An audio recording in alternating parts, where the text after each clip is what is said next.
I think I need to address something before I start my review on Beastars.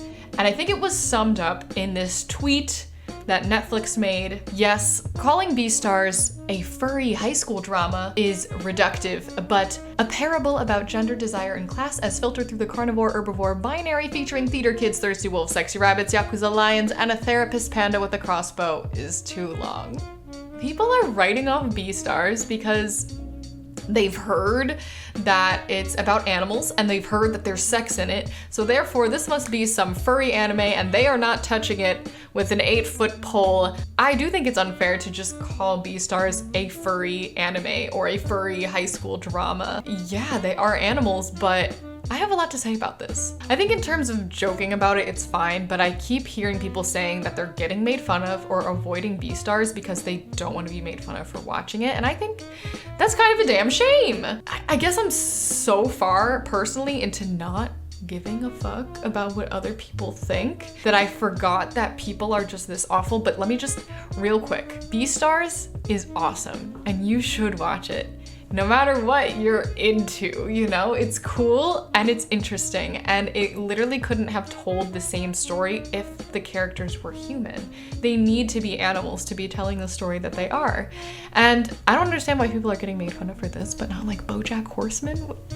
There's a really interesting trope that is the carnivore and the herbivore, and the carnivore is in love with the herbivore, and it's sort of like a trope that we've seen for a long time, and it's always with creatures that aren't human because humans don't have this level of desire that the storyteller is trying to convey. So like think about Twilight, best love story ever told. Edward, who's a vampire, has this desire beyond desire, self-control issue, like conflicting self-loathing, guilt inside because he is in love with Bella, this human, but also wants to eat her. This is not a story that we can tell with humans. So I think that it's more than fair that Beastars is with animals. I think what throws people is the fact that there are sexual themes in the show, but good art and writing and things that contain sexual themes isn't necessarily supposed to be porn. It's not necessarily supposed to turn you on. You're allowed to watch Beastars and feel uncomfortable during like the sex-ish parts because, and I think especially, they're supposed to be. They're intentionally awkward, but they're really masterfully written. They're really relatable, and it's not something that should instantly make you write off the show just because it exists and just because the idea of that makes you so self-conscious that you avoid the show entirely. But I mean, maybe y'all are just feeling internal conflict because you think the wolf is hot. But like, you should examine that feeling inside you and still give Beastars a chance. That's what my cousin did. He sent it to me and he's like, oh, look at this weird show that they're doing things. And I'm like, yeah, the show's really good actually, you should try it. And he's like, the wolf is really hot. Let's get into the Beastars review. Watch it if you haven't, it's really wonderful. Going forward, there are going to be spoilers about season 1, and if you haven't seen it yet, definitely go watch it and come on back. I gave Beastars an 8.9 out of 10. I would highly recommend the show. There you go. I didn't really know what the show was about, so I was definitely first surprised to see that these were like seniors in high school, and the story ended up being a lot more, I wouldn't say innocent, but more coming of age than I thought. I thought this was more of like a dark and grungy, like serious like drama with lots of like murder and sex, and then like there is murder and sex, but it's like a big deal in the show, and I think it's really well written. It's a dark show, but it's like being handled by these characters that are sort of going through it, you know? They're not like these badass characters. They're all like a little flawed, and they're all like navigating this world. So I think my favorite part about it is 𝘾𝙊𝙒𝘍𝘎's path as a protagonist. I really like that we see his struggle instantly. He's self-conscious, he's a shy personality, and he's in a literal giant killer body. And in a society where those giant killer bodies are like actually real threats. So he's already struggling with being liked by certain people in society, and then he struggles liking himself because of that. And the world of Beastars is not parallel to the human world. So the world of Beastars is revealed to us in bits. It's not like really set up right away. We enter Beastars and there's been like a murder of a student, and in our world that would probably be like a really, really big deal if a student murdered another student. And I was surprised and like taken aback to see the characters reacting to the death. Like they were sad, but they were at school the next day. Nothing was canceled, blah, blah, blah, blah. So I'm like, oh, does this happen often? But it wasn't like literally like spoon-fed to us. It wasn't like told to us by a narrator, but you can kind of see where the world already starts to differ because they're animals. But I've never seen a story about animals where the talking herbivores are like truly in danger from the talking carnivores that they cohabitate with. I mean, we're not gonna talk about like the unreasonable biology. Beastars is biologically accurate, sometimes not, and I think that can throw me off a little bit. I think it throws a lot of you off as well. Like, why is the chicken so big, but the rodents are really small? But the society is very interesting. They have sort of this thin-veiled, like, oh, you know, we don't eat herbivores because we're good people, and, you know, herbivore rights and things like that, because they can't literally do murder. But really underneath, like very, like right under the surface, there's like a prolific meat market. When Haru is kidnapped, when Tem is killed, like it just seems like it's not a huge deal. You know, people on the outside are like, oh, it's like terrible shame, but it really ends up being, but what can you do? And then with the herbivores, we get Haru, and I really, really like Haru as a character. I've heard mixed things, but I really like her. I think for somebody who's drawn a really terrible hand in life, she has a very interesting optimism and strength. She's definitely not afraid to be judged. She's, I think, a very atypical character. I don't know who to compare her to. After every single anime has like the I was bullied, like sad flashbacks, you know, Haru's bullied and she's like, I think that her character addresses some interesting things. Her desire to feel power, but then like she has an acceptance of her literal weakness, but then she takes control of what she can take control of. So I think she ends up being the perfect like opponent for Legoshi. It's weird because he's not a mental match for Haru at all, because Haru is so unshy, so like outgoing, so like unabashed, and Legoshi is literally the exact opposite. They do such a good job like characterizing him with his like hemming and hawing and mumbling and awkwardness. The Haru and Legoshi relationship, I love. I really, really love it. Okay, then we have Lewis.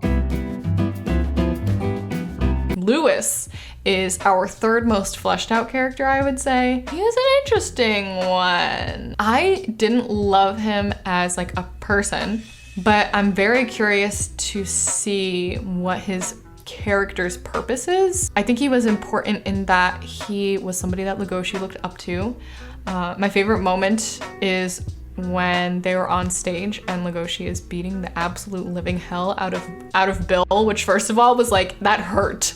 Like that hurt, that was rough. But Lewis comes out and like extends his hand to Legoshi and becomes like the catalyst for Legoshi's change, because somebody he looks up to, you know, this strong herbivore is saying, you know, Legoshi, like you're right, like you can change, like you don't have to be this like a murderous carnivore, like it's possible to be something else. There's honestly so much to dive into. Like Lewis's I think Lewis has like a lot of jealousy towards Legoshi's natural strength, like when he's asking to see his fangs and things like that. I also am very curious in talking about like what a Beastar means and what it like actually is. But, like there's so much to dive into, and to me it's so clear that Beastars was made with so much thought and care, and I think that's why I'm so intrigued by it, was that it was so easy and so entertaining to watch, but I feel like there are so many more layers that keep me coming back to it and keep me thinking about it. In that way, it's kind of like Hunter x Hunter, where it's like you can watch it and enjoy it on its like surface level and you don't have to think anymore about it and you still probably have a good time. But when you go back and you start like not overthinking, but like overthinking like everything about it, It's so interesting. I mean, there are so many good moments as well. Laugh out loud moments, which I always appreciate. Any anime that doesn't make me laugh at all, I'm like, I love the romantic moments where we're seeing Legoshi be so like enamored by Haru. First of all, when he leans down to talk to her at all, adorable. He like does her little shoe for her, and then like their eyes meet for the first time and his tail starts wagging. I'm like, oh my God. Oh, people keep bringing up the chicken episode. I thought the chicken episode had a point. I think a lot of people were like, what the fuck was that? But I think it was an important moment, and to note that although there are a lot of like important parallels between our world and the Beastars world, Beastars is a different culture and a different society. If you didn't like the chicken scene because you're like, that's weird, I don't think you're immersed enough in their world. You know, you haven't accepted the fact that you're in the Beastars world now. But I'd like to see more moments in season 2 about fleshing out their world, I think. The animation was, I think, great. I think if you go into it with the intention like of not letting it throw you off instantly, like you'll be fine. If you watch it and you're like, oh God, I hate this, like you might hate it for the whole show. I definitely appreciated, I think, the CGI quite a bit. It looked creepy a few times, like when Legoshi like has like his mouth hanging open or something. I'm like, oh my God, this is like kind of creepy. I think the decision to do it in CGI was the right move over like 2D animation. The use of split screen was really clever, very aesthetically successful. The repetition of showing Legoshi's like inner workings, like his smell and like inside his brain, like his animal instincts, I thought was great. It really ended up paying off when he like goes like Super Saiyan. Anytime where the stylization was different, like Lewis's flashback, like the sketchy animation, or like Haru going through like the water forest, they were beautiful. The music, oh, I don't think anybody has reviewed Beastars and not like just addressed how good the music is. I have listened to the OP like 1,000 times since I keep putting it on. It's so catchy. I think openings with jazz are just too powerful, but I think the soundtrack throughout the show,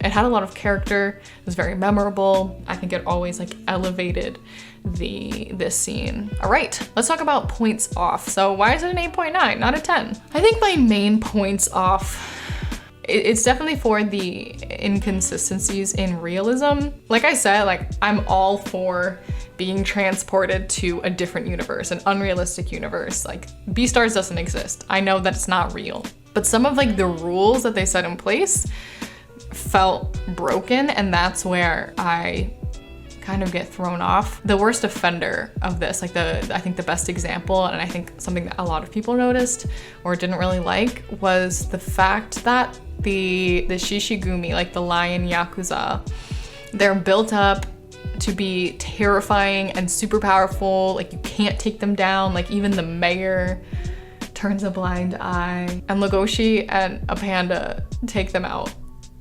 And there's no guns, but then they have guns again when Lewis comes back. I know this show's not real, but when I say it's not realistic, I mean like they're breaking their own universe's rules, I guess. But you know, 8.9. 8.9 out of 10, that's pretty good. That's pretty good. Overall, I think the ending was very satisfying. There's a clear setup for season 2, so like we obviously don't know what's going on in the last scene. I assume we're about to meet a character we've never met before. I assume this character is probably the one responsible for killing Tem. The person just did drugs. Like I'm like trying to piece together like the mystery, but you know, I'll just wait for season 2. If I can't wait, I'll probably read the manga.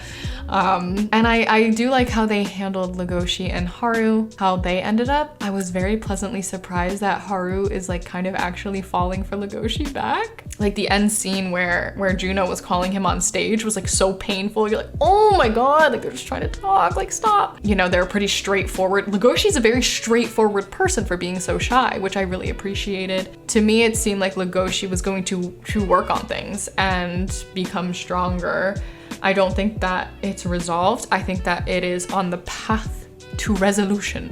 And that's perfect when you're finishing a season, and you know, we've got a second season confirmed already for 2021. Oh man, I think this anime could be discussed for hours, like hours. Oh my god, it's so good. Very, very bingeable. I loved it. Okay, I think that's all for now. So I can't wait to see where it goes.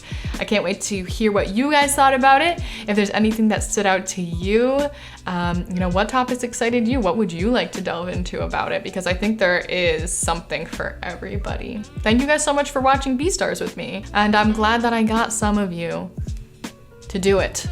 Maybe you wouldn't have, but you did for Weeb Wednesday, and I'm proud of you. Next Weeb Wednesday assignment, we have it. Okay, we're doing two. One is the official one, and then one is our bonus one. The bonus one basically means that I might not make a full video on it. And if you are to prioritize one, I would prioritize the main one. I'm gonna be watching both. We can discuss both. It's going to be My Love Story as our main anime, and Made in Abyss as our bonus anime. So My Love Story is appropriate for all ages. It is a 24 episode anime, so get started. I would recommend watching about 4 episodes max a day. I'm 12 episodes in.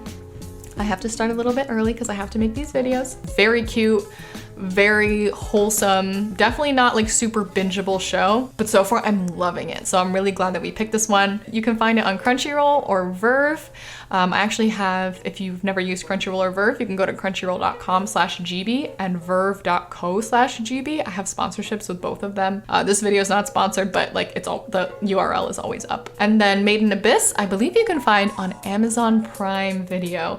Now this one is not for everybody. It is, I read that it was TV-14, but people are telling me it's like TVMA.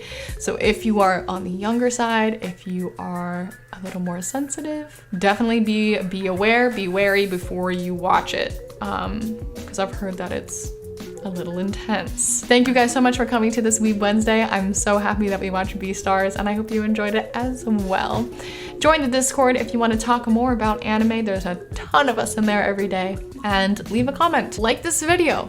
Let me know how you are feeling with Weeb Wednesday, and I'll see you next week. Bye guys!